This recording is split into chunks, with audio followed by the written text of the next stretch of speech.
கர்த்தருடைய பரிசுத்த நாமத்திற்கு மகிமை உண்டாவதாக. இன்று ஆதியாகமம் 38ஆம் அதிகாரம் 1 முதல் 30 வசனங்களில் இருந்து நீதி என்ற வேத வார்த்தையை மையமாக கொண்டு தியானிக்க போகிறோம்.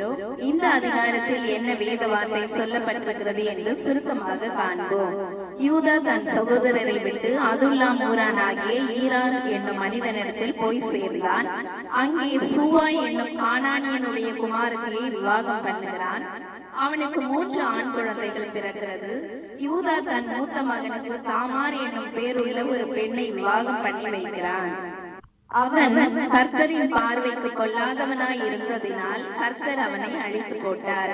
அப்பொழுது யூதா தன்னுடைய 2வது மகனை அவனுக்கு விவாகம் முடிக்கிறான். அவன் தன் தமையனுக்கு சந்ததி தன் சந்ததியாய் இராது என்று நினைக்கிறான். இந்த காரியமும் கர்த்தரின் பார்வைக்கு கொள்ளாததாய் இருந்ததினால் அவனையும் அழித்து போட்டார்.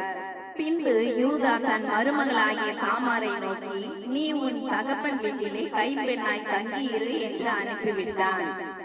அநேக நாள் சென்ற பின்பு யூதாவின் மனைவி மரித்து போனால் யூதாவின் துக்கம் ஆறின பின்பு யூதா தன்னுடைய ஆடுகளுக்கு மயிர் கத்தரிக்க திம்னாவுக்கு போகிறார். திம்னாவுக்கு யூதா போகிறான் என்று தாமாருக்கு அறிவிக்கப்பட்டது.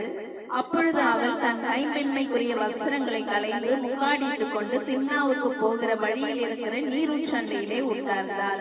யூதா அவளை கண்டு அவள் ஒரு வேசி என்று நினைத்து அவளை அழைக்கிறான். அதற்கு அவள், எனக்கு என்ன தருவீர் என்று கேட்கிறாள். அவன், ஒரு வெள்ளாட்டு குட்டியை அனுப்புகிறேன் என்றான். அதை எனக்கு நீ அனுப்பும் அளவும் உன்னுடைய முத்திரை மோதிரம் ஆரம் உன் கைகோலும் தர வேண்டும் என்கிறாள். அதை அவளுக்கு அவன் கொடுத்து அவளிடத்தில் சேர்கிறான். அவள் அவனாலே கர்ப்பவதியாகிறாள்.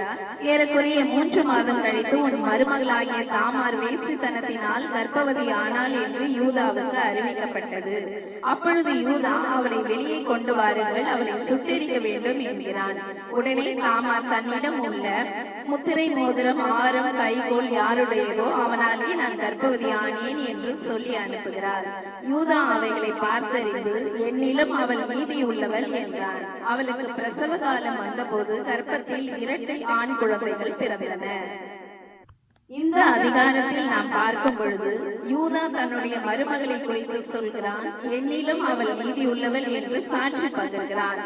ஆம் பிரியமானவர்களே, இந்த உலகத்தில் வாழ்கிற நம்மை இந்த சமுதாயம், நம்முடைய உறவுகள், உடன்பிறப்புகள் நம்மை எப்படி அழைக்கிறார்கள் என்று சிந்திக்க வேண்டும். ஒரு மனிதன் நீதிமானாய் வாழ வேண்டும் என்றால் நிறைய போராட்டங்கள், பிரச்சனைகள், அவமானங்களை சந்திக்க வேண்டும். ஏனென்றால் நீதி செய்து வாழ்ந்தால் இந்த உலகம் நம்மை பார்த்து பைத்தியம் என்று கூறுவார்கள்.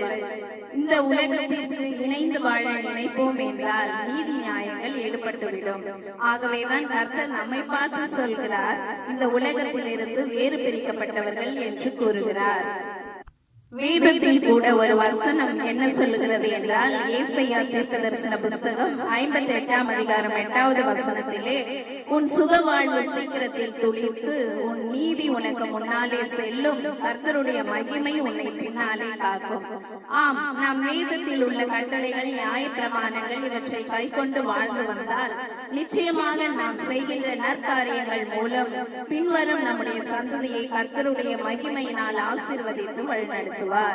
ஆமேன். தொடர்ந்து பாருங்கள், ஆசீர் பெறுங்கள், சப்ஸ்கிரைப் செய்யுங்கள். நன்றி.